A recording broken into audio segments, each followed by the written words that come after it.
What's going on, guys? It's Clutch Plays here, and I just wanted to say that in my last video, a little bit of the delusional Knicks fan side came out of me, so I'm sorry about that. I just wanted to be as honest with how I was feeling at the moment, and after sitting on the decision, I know it sucks so bad for Knicks fans everywhere, but at the end of the day, with an owner like Dolan, the Nets may have been the better spot for Kyrie Irving. In the future though, I'm going to be a lot less biased towards the Knicks and look at every situation from an unbiased standpoint, which starts today, where in this video I'm going to be questioning the Knicks free agency and showing what they really should have done. Going into this season, the Knicks' main priority should be getting Mitch, RJ, Kevin, and Dennis Smith Jr. as many minutes as they possibly can.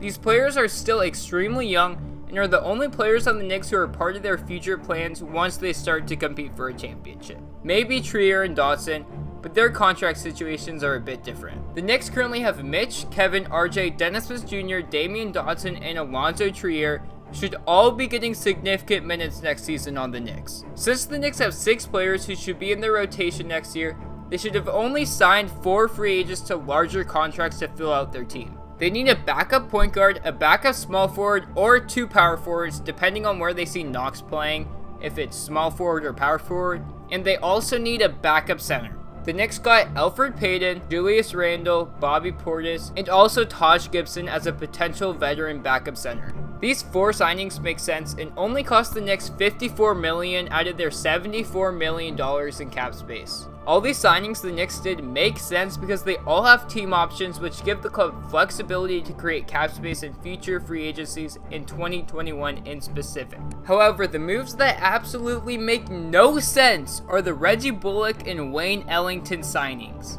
The Knicks wanted to add shooting to their roster who didn't have shooting outside of Kevin Knox and RJ Barrett, so the Knicks decided to add 2 wings for a combined $19.5 million in cap space this year. The Knicks are nowhere near competing for a championship, and they should definitely not be making these signings to try and improve their team. Signing Reggie Bullock and Wayne Ellington instantly take minutes away from Dotson and Trier, who are 2 young players the Knicks should make an effort to try and develop their games. The Knicks clearly don't need these players, and with this money you could have taken a bad contract and gotten assets for the future. The Knicks could have gotten a deal done with the Warriors for Iguodala, which would have netted them 3 first-round picks with very little protections, but instead the Grizzlies got those picks, which could be incredibly valuable in the future. Also, I do understand the Knicks have to use 90% of their cap space, but why not take on bad 1-year contracts and get a ton of assets? This free agency class the Knicks piled together will never be even close to winning a championship, so why not try and get more rising stars to help you win a championship?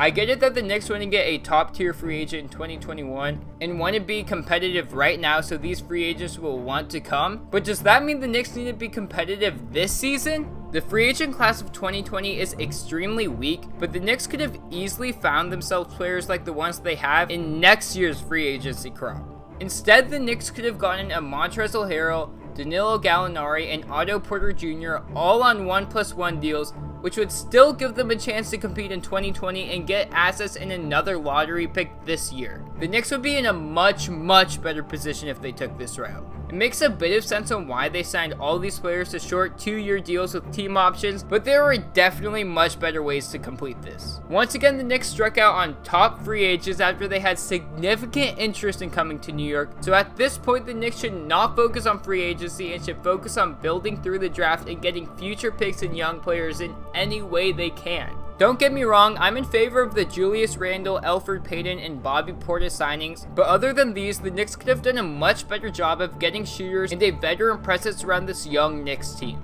Tell me what you guys thought about this video, and also what you guys thought about the Knicks free agency overall. They were obviously losers since they missed out on Kyrie and KD, but do you guys think that they had a successful plan B or not? With that said, thank you guys for watching, and I'm out, so peace!